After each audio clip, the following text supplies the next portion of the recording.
O capítulo começa logo após a destruição entre as duas feras e o Rover. E pelo que a gente consegue ver, realmente tá tudo no chão, tudo destruído. E o que se não fosse pela barreira do Blast, provavelmente a maioria dos Bushas ninjas já teriam morrido ali. E logo após isso, nós temos a descoberta sobre o nome das feras e o nível de ameaça delas. E a gente descobre que elas são de dragão ou acima disso, o que torna elas, né, acima de nível dragão, como várias feras realmente poderosas e o mais possível dos monstros, né, sem a participação de Deus. Bom, você tem que essa tem uma participação dela aí. E, interessante, né? Duas feras de Deus para um golpe do Rover para se comparar, hein? Eita, a Rover tá ganhando mais e mais moral com o tempo. Mas enfim, quando nós vimos o nome das duas feras, são duas feras que mais pra frente existe uma teoria delas que eu gostei bastante. Mas logo após isso, elas estão prestes a conhecer o protagonista. Eles estão prestes a conhecer, ó, o punho. E o chefe delas tem medo.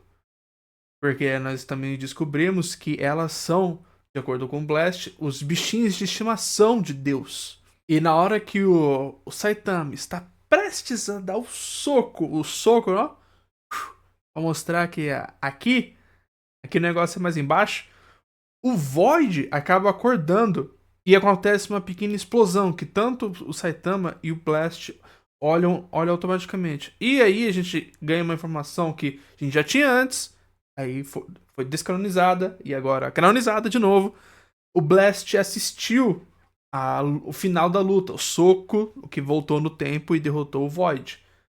Tem uma pequena imagem que mostra ele lá no fundo.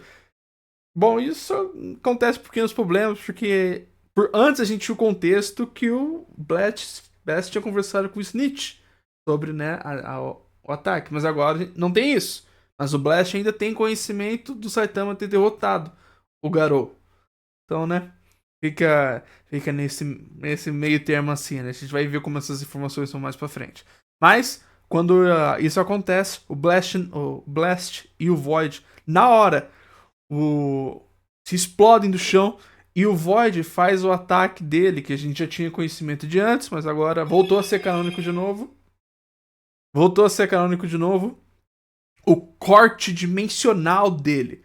Não tão épico quanto antes, que viu do além e depois acertava o golpe, mas ainda assim corta as feras ao meio. E a gente também não sabe se elas são tão poderosas, né, como antes, onde não importa tempo, espaço, tudo isso é destruído. E o Blast dá o golpe logo em seguida, o golpe de gravidade dele, que provavelmente é uma versão superior dos golpes que a gente já viu ele usando várias e várias vezes, que é o punho gravitacional dele. E na hora que isso acontece, os dois explodem as feras de Deus.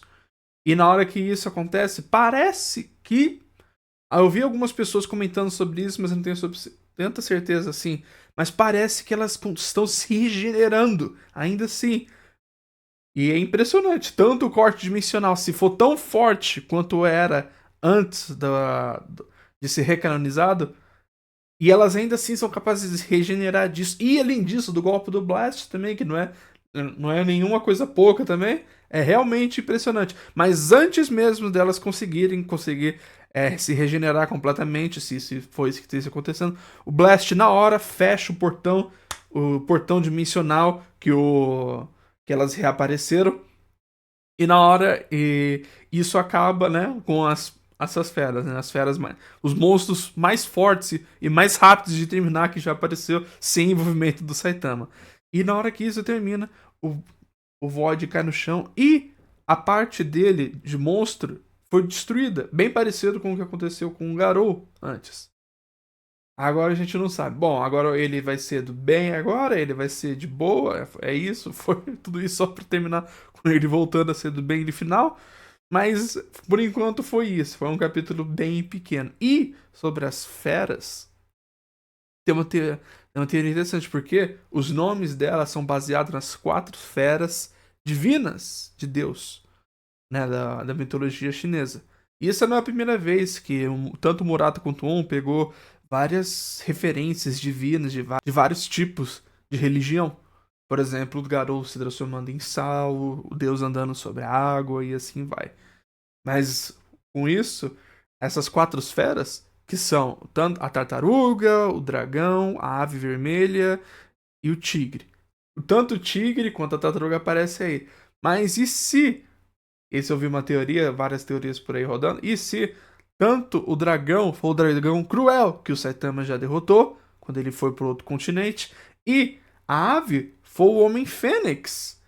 Se for isso realmente o que aconteceu, seria uma jogada muito inteligente, tanto do Murata quanto do Ono, para recolocar mais ainda detalhes sobre, né, as aparências divinas no mundo de One Punch Man. Mas foi isso mesmo. Foi um capítulo bem pequeno e não foi grande coisa. Foi apenas, acho que só 10 páginas. Mas foi isso. Foi um capítulo de boa até. Mas me diga aí, o que vocês acham disso? Vocês acham essa teoria válida sobre as quatro aves divinas? Sobre as duas delas já ter aparecido ou elas vão aparecer mais pra frente? O que vocês acham do Void parecendo ter se tornando do bem, tudo? E, para as pessoas que veem a webcomic, talvez, como eu vi, talvez fiquem meio com o pé atrás, porque tem uma certa coisa que tem que acontecer tanto pro Flash quanto pro Sonic, para eles ficarem mais fortes pra frente. Mas enfim, é isso. De qualquer forma, me digam seus pensamentos aí nos comentários e até mais.